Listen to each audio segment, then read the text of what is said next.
Hello everyone, लक्ष्य 4 हमने start कर दिया है और इस वीडियो में जो हमारा फर्स्ट टॉपिक है वो है राष्ट्रीय शिक्षा नीति 2020 या नेशनल एजुकेशन पॉलिसी 2020। इसने जो नेशनल एजुकेशन पॉलिसी है 2020 उसने 34 साल पुराने नेशनल पॉलिसी ऑन एजुकेशन 1986 को बदल दिया है और उसकी जगह अब राष्ट्रीय शिक्षा नीति 2020 आ गई है। ये देखिए तीसरी हमारी एजुकेशन पॉलिसी है, ये थर्ड एजुकेशन पॉलिसी है। किसके बाद एक बार जो पहली एजुकेशन पॉलिसी आई थी वो 1968 में आई थी और दूसरी आई थी 1986 में, और उसके बाद ये तीसरी है जो राष्ट्रीय शिक्षा नीति है 2020 में आई। ठीक है, एम क्या है?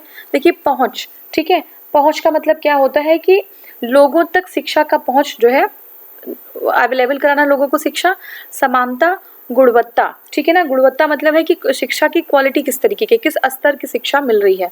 ठीक है, वहनीय शिक्षा, वहनीय मतलब होता है अफोर्डेबल। ठीक है, शिक्षा वो जिसको लोग जो है अफोर्ड कर सके, वो वहन कर सके, उसकी जो है शिक्षा की जो उस पर खर्चे आ रहे हैं वो जो है हर कोई वहन कर सके। दूसरा है उत्तरदायित्व। उत्तरदायित्व क्या है? जैसे उत्तरदायित्व तो मतलब क्या है कि टीचर्स की भी रिस्पॉन्सिबिलिटी होनी चाहिए, उसमें पेरेंट्स का भी पार्टिसिपेशन होना चाहिए, तो उत्तरदायित्व तो एक बना होना चाहिए। ठीक है, तो पहुंच, समता, गुणवत्ता, वहनीय शिक्षा और उत्तरदायित्व। ठीक है, अब देखिए जून 2017 में इसरो के जो चीफ हैं डॉक्टर के कस्तूरीरंगन, ठीक है, डॉक्टर के कस्तूरीरंगन ने जो है एक समिति के गठन किया गया उनके जो है अध्यक्षता में। ठीक है, एक समिति गठित की गई उनके अध्यक्षता में डॉक्टर के कस्तूरीरंगन की। ठीक है ना, ये इसरो के पूर्व प्रमुख हैं और इनकी अध्यक्षता में एक समिति का गठन किया गया। इस समिति में मई 2019 में राष्ट्रीय शिक्षा नीति का मसौदा प्रस्तुत किया था। कब किया था? मई 2019 में राष्ट्रीय शिक्षा नीति का मसौदा प्रस्तुत किया था। राष्ट्रीय शिक्षा नीति यानी कि नेशनल एजुकेशन पॉलिसी 2020 1986 और 1968 के बाद ये जो है थर्ड है, याद रखिएगा, तीसरी है, मैंने बार बार यही चीज बताई है। अब देखिए जो नेशनल एजुकेशन पॉलिसी है वो केंद्र और राज्य सरकारों के सहयोग से शिक्षा क्षेत्र में देश के जीडीपी के 6% हिस्से के बराबर होगी। तो कितना होगा? 6% जो है हिस्सा, जो जीडीपी का हमारा 6% जो है नेशनल एजुकेशन पॉलिसी पे खर्च किया जाएगा। लेकिन अभी भी ये बहुत सारे जो है कंट्रीज के पीछे है इंडिया। 6% से ज़्यादा लोग 14-15% जो है शिक्षा पे खर्च किया जा रहा है और अभी हमने प्लानिंग किया है कि हम 6% खर्च करेंगे 2020 की शिक्षा नीति के अनुसार। ठीक है, तो अब देखते हैं इसमें 10+2 के स्थान पे 10+3+3+4 का जो है यहाँ पे प्रावधान किया गया है। ठीक है, तो अब क्या है ये? देखिए जो हमारी नई शिक्षा नीति है वर्तमान में वो जो है 10+2 का जो शैक्षिक मॉडल पहले हुआ करता था उसके जो है स्थान पे 5+3+3+4। ठीक है, 5+3+3+4, सॉरी ये 10 नहीं है, ये 5 है। ठीक है, 5+3+3+4 प्रणाली के आधार पर विभाजित किया गया है। ठीक है, 5+3+3+4 के। देखिए इसमें किस पे ध्यान दिया जाएगा? इसमें मेन जो फोकस होगा वो तकनीकी पे होगा। ठीक है, टेक्नोलॉजिकल जो है शिक्षा पे होगा। दूसरा है भाषाई बाध्यता। ठीक है, भाषाई बाध्यता को दूर करना कि एक ही मीडियम में शिक्षा जो है दी जा रही है, जिसमें अगर कोई बच्चा है उस मीडियम को समझने में असहज है तो शिक्षा जो है भाषा का जो है बाउंड्री उसके ऊपर नहीं होना चाहिए। ठीक है, उसकी बाध्यता को दूर करना होगा। दूसरा क्या है? दिव्यांग छात्रों के लिए शिक्षा को सुगम बनाना। ठीक है, ये सारे जो है इन सारी चीज़ों के लिए तकनीक के प्रयोग को बढ़ावा देने पर जो है जोर दिया गया है, यूज़ ऑफ टेक्नोलॉजी पे ज़्यादा फोकस किया गया है। ठीक है, अब दूसरा क्या है हमारा? रचनात्मक सोच, तार्किक निर्णय और नवाचार। ठीक है, जो हमारी नई शिक्षा नीति है उसमें जो है छात्रों की सोच जो है रचनात्मक तरीके से बनाने की कोशिश की गई है। तार्किक उनका निर्णय तार्किक हो, रिजनेबल हो। ठीक है ना, उसके बाद फिर क्या है? नवाचार की भावना को प्रोत्साहित करने पर बल दिया गया है। ठीक है, नवाचार की भावना को प्रोत्साहित करने पर बल दिया गया है। अब देखिए जो MHRD है, MHRD मतलब होता है ministry of human rights development. ठीक है ना, तो इसमें क्या है? मिनिस्ट्री ऑफ ह्यूमन राइट्स नहीं, ह्यूमन रिसोर्सेज डेवलपमेंट, MHRD, इसको बोलते हैं मानव संसाधन विकास मंत्रालय। तो ये मानव संसाधन विकास मंत्रालय है, उन्होंने जो है क्या किया है कि अब उनका नाम बदलकर एजुकेशन मिनिस्ट्री रखने की बात की गई है। अब उसका नाम बदलकर एजुकेशन मिनिस्ट्री रखने की बात की गई है। ठीक है, नेशनल एजुकेशन पॉलिसी जो NEP 2020 के तहत MHRD का नाम बदलकर शिक्षा मंत्रालय रखने का उद्देश्य क्यों किया गया है? शिक्षा और सीखना, एजुकेशन एंड लर्निंग। ठीक है, वाई? क्योंकि एजुकेशन और लर्निंग पे फोकस करना है, तो इसको पुनः जो है लोगों को आकर्षित करने के लिए एजुकेशन और लर्निंग के लिए ये जो है MHRD था, नेशनल रिसोर्स डेवलपमेंट उसका जो है ministry of national resource development की जगह एजुकेशन मिनिस्ट्री जो है नाम रखा जाएगा। ठीक है, अब देखिए प्रारंभिक शिक्षा की बात करें तो देखिए टिल 8 तक की जो 8 तक के ईयर्स के 8 ईयर्स के बच्चे हैं तो उनको 2 कैटेगरीज में डिवाइड किया गया है। ठीक है, बहुत ही इजी लैंग्वेज में आप ध्यान से समझिएगा। 8 साल के बच्चों को 2 कैटेगरीज में डिवाइड किया गया है, 3 से 6 साल और 6 से 8 साल।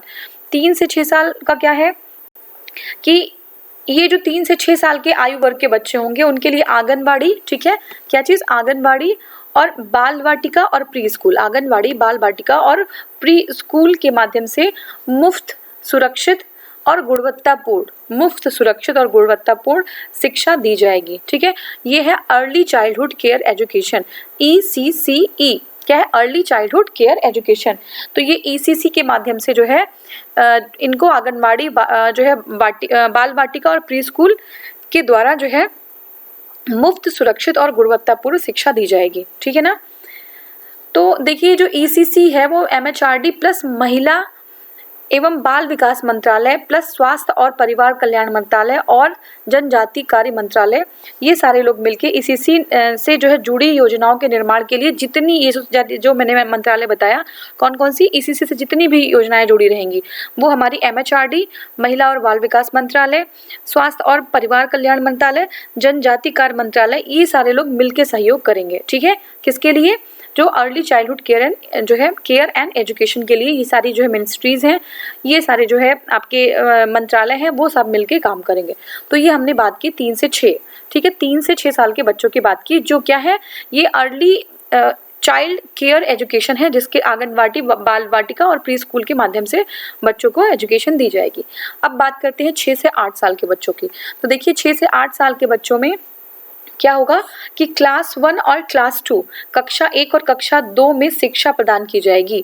ठीक है, इसमें क्या फोकस रहेगा, शिक्षा को बहुस्तरीय खेल और गतिविधि आधारित बनाने की प्राथमिकता। ठीक है, बहुस्तरीय खेल और गतिविधि आधारित, ऐसा नहीं है कि कोई गतिविधि नहीं हो रही है, सिर्फ जो है एजुकेशन लिया जा रहा है, प्रैक्टिकल नहीं हो रहा है। तो प्रैक्टिकल के माध्यम से, गतिविधियों के माध्यम से बच्चों को चीज़ों को समझाने की कोशिश की जाएगी। ठीक है, तो ये हमने देखा जो प्रारंभिक शिक्षा है उसको 2 पार्ट में डिवाइड किया गया, 3 to 6 एंड 6 to 8। 3 to 6 में हमने देखा जो है प्री स्कूल वाले बच्चे हैं, छोटे बच्चे। ठीक है, जो अर्ली चाइल्डहुड केयर एजुकेशन यानी कि ECC, इसमें कई सारी मिनिस्ट्रीज मिलके इनके जो है जो इनकी भी जितनी भी इनकी योजनाएं होंगी ये सारी मिनिस्ट्रीज मिलके इनको सहयोग करेंगी योजना को जो है किसी के लिए इम्प्लीमेंट करने के लिए। 6 से 8 साल के में 2 जो है क्लास 1 एंड क्लास 2, इसमें क्या फोकस रहेगा, बच्चों की बहुस्तरीय खेल को बढ़ावा देना और गतिविधि आधारित जो है शिक्षा प्रदान करना। ठीक है, तो ये हमारा प्री स्कूल का हो गया। ठीक है, अब जो है नेक्स्ट हमारा है भाषाई विविधता को बढ़ावा देना। ठीक है, या फिर आपका ये पहले देख लीजिए national mission on foundation literacy and numeracy.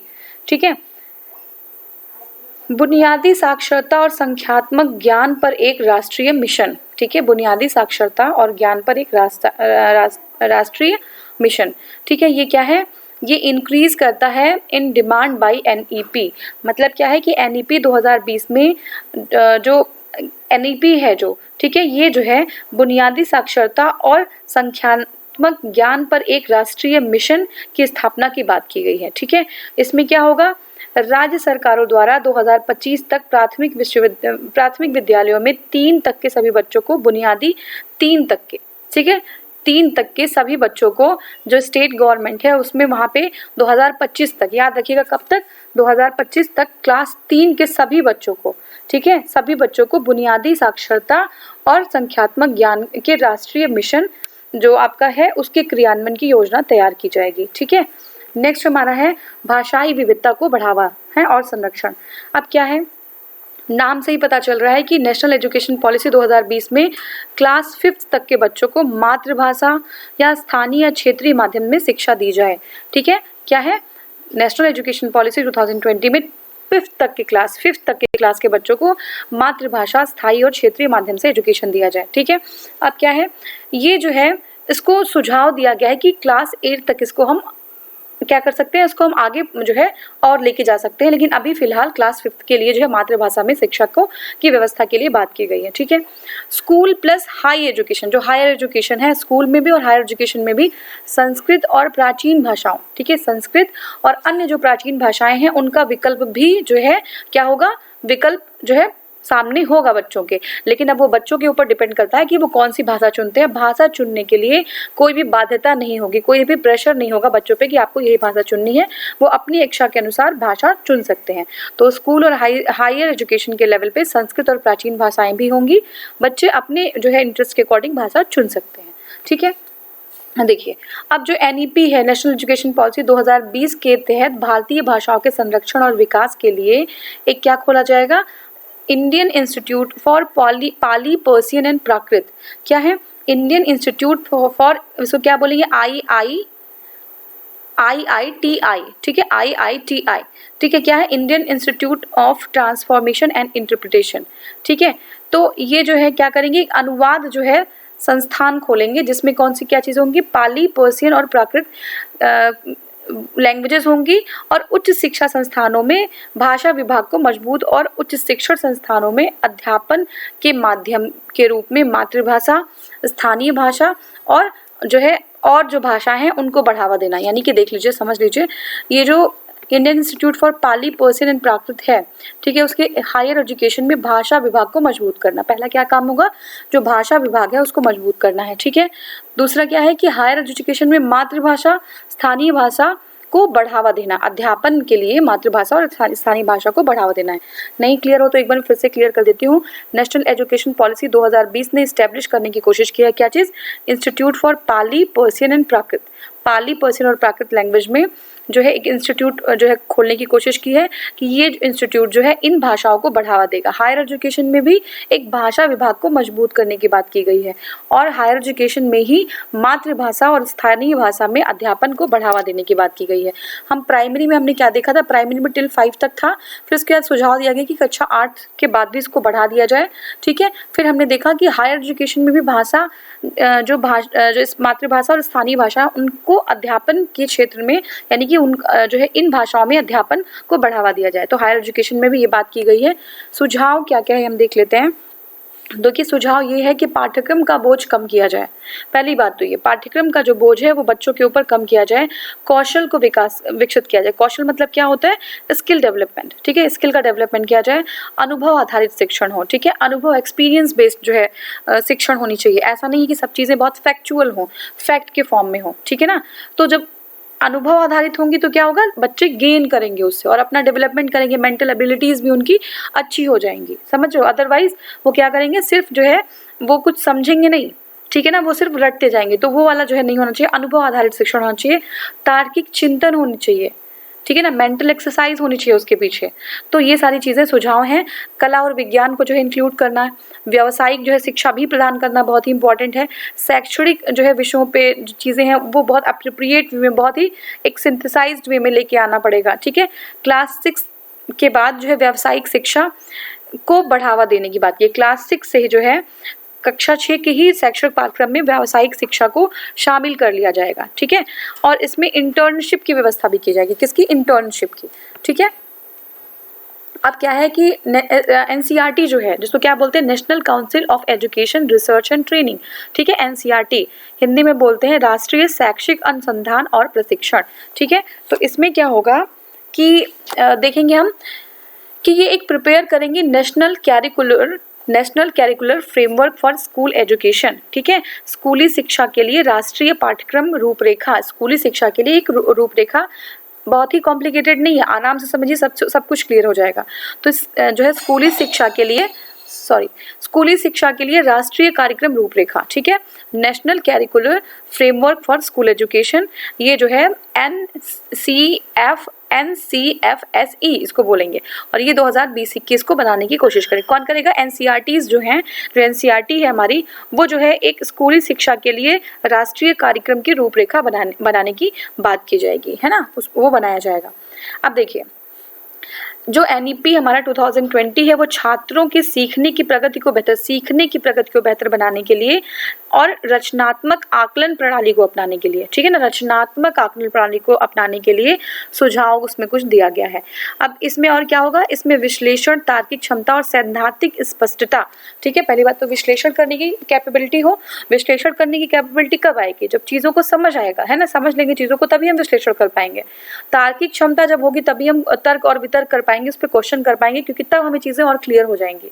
सैद्धांतिक स्पष्टता मतलब होता है कि अगर हम सिद्धांत ही नहीं जानेंगे, जैसे अगर न्यूटन का लॉ है और हम न्यूटन के लॉ के बारे में समझ ही नहीं रहे हैं, तो वो जो है स्पष्टता नहीं है, तो फिर हमारी विश्लेषण क्षमता और हमारी तार्किकता भी घटती जाएगी। तो मतलब क्या है कि सैद्धांतिक स्पष्टता होना भी बहुत ही आवश्यक है, ये बताया गया है।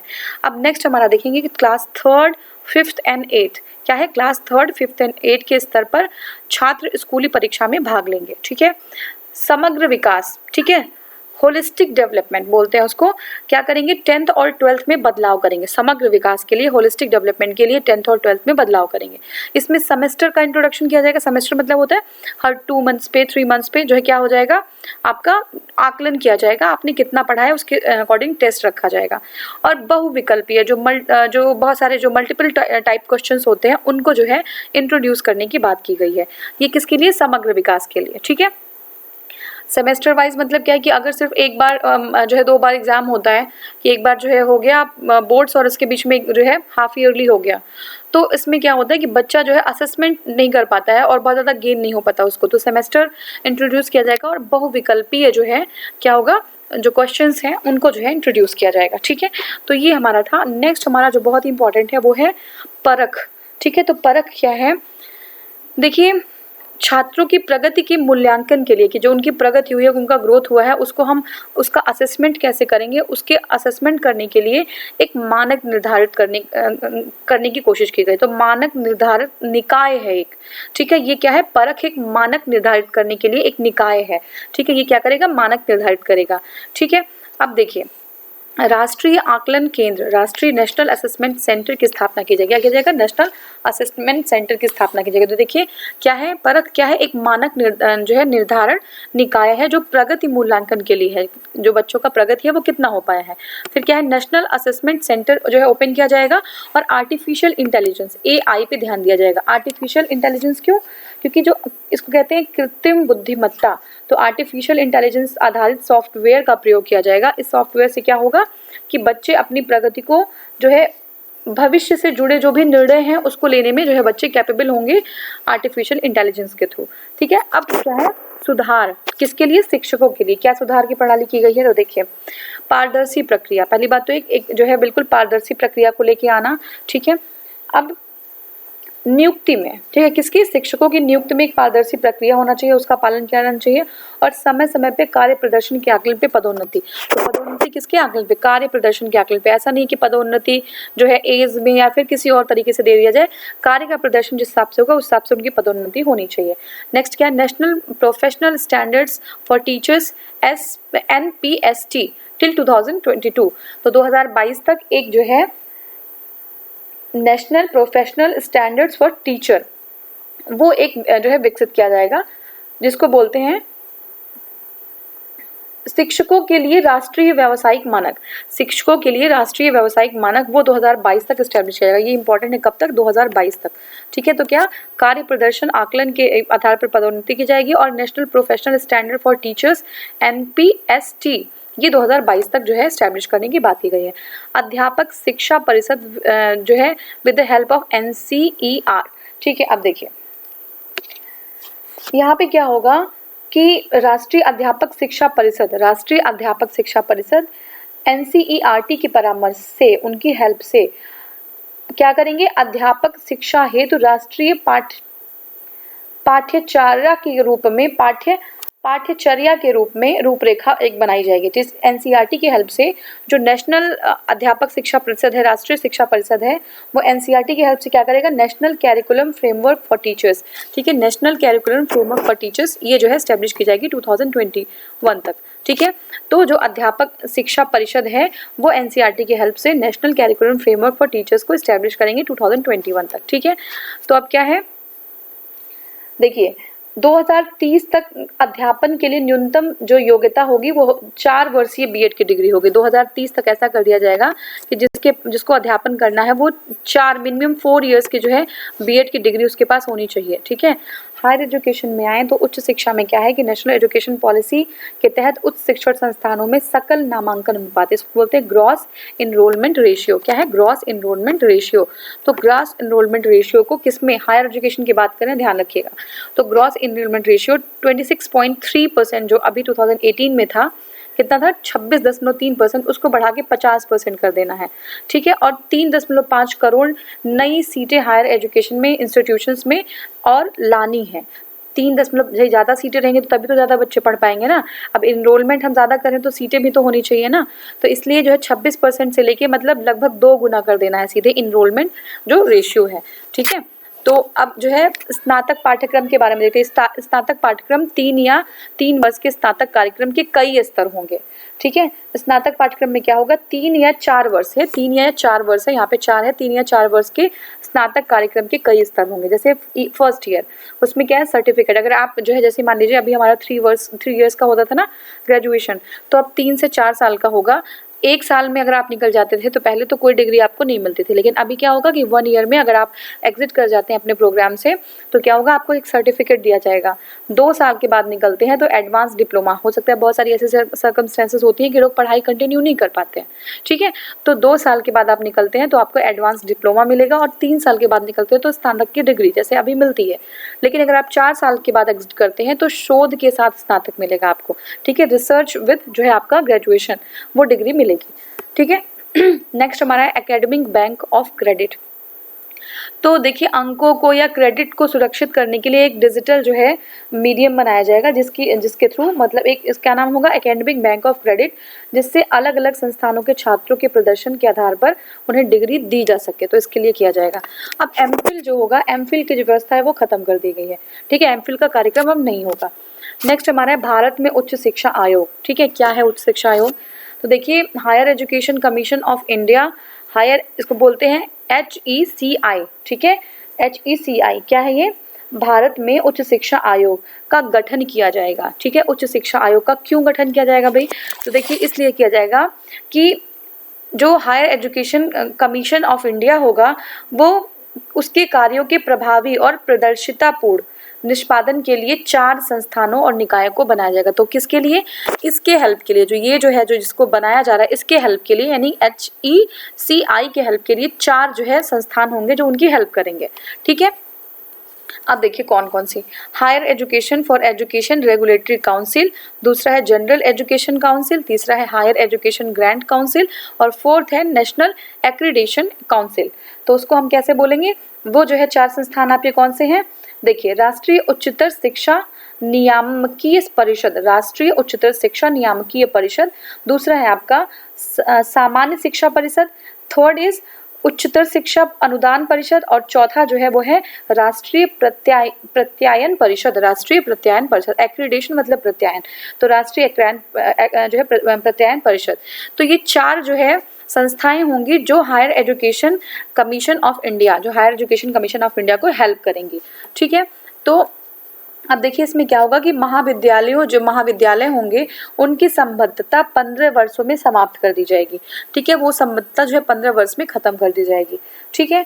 क्यों कर दी जाएगी? और उन्हें क्रमिक स्वायत्ता प्रदान करने के लिए एक चरणबद्ध प्रणाली की व्यवस्था, उनको स्वायत्ता प्रदान करने के लिए कुछ सिस्टम बनाए जाएंगे कि किससे उनको स्वायत्ता मतलब समझते हैं? स्वायत्ता मतलब ये होता है कि वो जो है अपने स्फीयर में, अपने एरिया में काम करने के लिए स्वच्छंद हैं, या उनको हर काम के लिए किसी से परमिशन लेना पड़ता है। थोड़ी बहुत स्वच्छंदता तो चाहिए ही, अदरवाइज काम कैसे चलेगा? जो है विद्यालय चल ही नहीं पाएंगे महाविद्यालय। तो स्वच्छंदता के लिए जो है कुछ जो बताया जाएगा, चरणबद्ध तरीके से प्रणाली बनाई जाएगी जिससे महाविद्यालय को स्वच्छंद रखा जा सके, और 15 जो है वर्ष में इनकी जो संबद्धता है वो खत्म कर दी जाएगी। नेक्स्ट देखिए जो हमारे IITs हैं और IIM हैं उनके समकक्ष वैश्विक मानदंडों के जो है वैश्विक जो मानदंड है उनके अनुसार जो है मल्टी डायमेंशन, ऐसे हिंदी में बहुविषयक शिक्षा और एवं अनुसंधान विश्वविद्यालय, जिसको बोलते हैं multi disciplinary education and research university. Meru नाम है इसका, मेरू एग्जाम में आ जाएगा। मेरू क्या है? तो मेरू जो है IIT और IIM के समकक्ष जो है, IIT और IIM के समकक्ष वैश्विक मानकों के जो है बहुविषयक शिक्षा और अनुसंधान विद्यालय, ठीक है ना। तो मतलब उसके जो है समकक्ष जो है विद्यालय जो है, ठीक है। तो ये मेरू क्या है, multi disciplinary education and research university Meru की स्थापना की जाने की बात की गई है। अब ये जो है हमारा ये टॉपिक है। नेक्स्ट हमारा जो है वो है एक राष्ट्र एक मतदाता पत्र, ठीक है। एक राष्ट्र एक मतदाता पत्र, one nation one voter ID, one nation and one voter ID. देखिए क्या है कि इलेक्शन कमीशन 65 ईयर्स के एबव जो नागरिक हैं, ठीक है, कोविड-19 के सिचुएशन में उनको मतदान जो है फिजिकली प्रेजेंट ना होके बल्कि वो डाक मत के थ्रू मतदान कर सकते हैं। अभी तक भी ये प्रावधान था, लेकिन 65 साल तक के लिए नहीं, 80 साल या जो लोग असक्षम हैं, ठीक है, जो लोग कैपेबल नहीं है जाने में, असमर्थ हैं, उनके लिए, और जो 80 ईयर्स एबव हैं उनको डाक के थ्रू जो है मतदान कर सकते थे। लेकिन अब वो जो एज है घटा के 65 कर दिया, किसने, इलेक्शन कमीशन ने, ठीक है। तो कोविड-19 को देखते हुए ये चीज़ें की गई हैं। अब देखिए ये जो प्रवासी मजदूर हैं, ठीक है, प्रवासी मजदूरों की एक बहुत बड़ी समस्या है। क्या है कि आर्थिक सर्वेक्षण अगर हम देखें 2017 इकोनॉमिक सर्वे 2017 के अकॉर्डिंग जो आंतरिक प्रवासी हैं, देखिए दो तरीके के प्रवासी होते हैं। एक तो प्रवासी होते हैं कि जो एक देश से दूसरे देश चले जाते हैं, एक आंतरिक प्रवासी देश में ही एक स्टेट से दूसरे स्टेट मूव कर रहे हैं। तो ऐसे जो आंतरिक प्रवासी हैं उनका जो संख्या है वो 13.9 करोड़ है। कितनी है, 13.9 करोड़, ठीक है। वो क्या है, वो असमर्थ होते हैं, वो वोटिंग नहीं कर पाते हैं, ठीक है ना। वो आंतरिक प्रवासी अपने रोजगार के स्थान पर मतदान के रूप में, मतदाता के रूप में नामांकन नहीं करा पाते। उसका बहुत सारा रीज़न है क्यों नहीं करा पाते, क्योंकि उनके पास आवास का प्रमाण पत्र देना उनको कठिन होता है, वो आवास का प्रमाण पत्र वहाँ नहीं दे पाते। आंतरिक प्रवासी प्रायः मौसमी जो है क्या होते हैं, मौसमी श्रमिक होते हैं। क्या होते हैं, मौसमी श्रमिक होते हैं। और ये जो है इसकी वजह से कुछ टाइम बाद जॉब करके अपने घर भी आ जाते हैं। ये निर्वाचन प्रक्रिया से प्रायः जो है दूर हो जाते हैं, ठीक है। जो इम्पोर्टेंट कुछ पॉइंट्स है वो देख लेते हैं। देखिए जो रजिस्टर्ड वोटर्स हैं इंडिया में वो लगभग जो है 91.05 करोड़ से ज़्यादा हैं, ठीक है। 91.05 करोड़ से अधिक जो है पंजीकृत मतदाता है हमारे भारत में। जो 2019 के चुनाव में 2019 के जो है लोकसभा का जब इलेक्शन हुआ था तो 61.36 करोड़ 61.36 करोड़ लोगों ने वोटिंग किया था, और उसके बाद 29.68 करोड़ 29.68 करोड़ लोगों ने वोटिंग मतदान ही नहीं किया था, ठीक है। तो इलेक्शन कमीशन जो है, इलेक्शन कमीशन एग्जामिन करेगा डिजिटल वोटिंग को, ठीक है। जो हमारा आयोग है वो जो है मतदाताओं द्वारा डिजिटल रूप में मतदान करने के लिए आधार लिंक्ड वोटर आईडी आधारित परीक्षण कर रहा है। क्या कर रहा है, परीक्षण कर रहा है कि आधार लिंक्ड अगर जो है वोटर आईडी बना दी जाए, ठीक है। कैसे, डिजिटल वोटिंग किसके थ्रू, आधार लिंक्ड वोटर आईडी के थ्रू।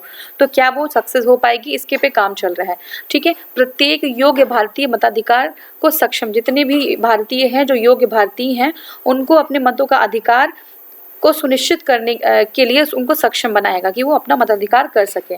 दूसरा क्या है कि वन नेशन वन कार्ड, ठीक है। ये जो वन, एक इसके पहले हमने एक देखा था वन नेशन वन कार्ड, उसी की तर्ज पे one nation one voter ID card से देश को जो है जो भी कहीं भी रहता है वो अपना वोटिंग कास्ट कर सकता है, अपना वोट कर सकता है, ठीक है। तो क्या होगा, इससे जो प्रक्रिया है वोटिंग की वो उससे आसान और जो है और सशक्त बनाया जा सकेगा, चाहे वो वन नेशन वन कार्ड हो, चाहे वो one nation one ration card हो, ठीक है। इलेक्शन कमीशन कैन यूज़, देखिए जिला कलेक्ट्रेट नेटवर्क है उसको इलेक्शन कमीशन यूज़ कर सकती है। जिला कलेक्ट्रेट नेटवर्क को इलेक्शन कमीशन इस प्रक्रिया के लिए यूज़ कर सकती है। श्रमिक जो प्रवासी श्रमिक हैं उनको मतदान की सुविधा प्रोवाइड करा सके, इसलिए जिला नेटवर्क जो जिला कलेक्ट्रेट कनेक्शन है उस नेटवर्क है उसको जो है इलेक्शन कमीशन यूज़ कर सकती है। देखिए अब क्या है कि मतदाता पहचान पत्र, ठीक है, प्लस अस्थायी आवास की अवधि। अगर मतदाता पहचान पत्र है, अगर प्रवासी श्रमिक हैं उनके पास अपनी जो मौजूदा मतदाता पहचान पत्र है और उनके अस्थायी प्रवास की अवधि के आधार पर कितनी अवधि तक वो अस्थायी प्रवासी हैं उसके आधार पर रोजगार जो है उनको रोजगार के शहर में भौतिक जहाँ पे वो रोजगार कर रहे हैं, जैसे मान लीजिए कोई दिल्ली है प्रवासी, कोई मुंबई चला गया, कोई कहीं चला गया है, तो जहाँ पे वो प्रवासी है वहाँ पे भौतिक रूप से यानी कि फिजिकली जो है वो मतदान करने के लिए वो सक्षम हो सकेगा, ठीक है, जब इम्प्लीमेंट हो जाएगा हमारा one nation one voter ID card, ठीक है। तो ये जो है हमारा पूरा था। अब नेक्स्ट वाले वीडियो में हम इसके आगे जो है हमारा है प्रज्ञाता दिशा निर्देश, प्रज्ञाता गाइडलाइंस है वो हम कवर करेंगे, ठीक है। Thank you so much for watching, thank you.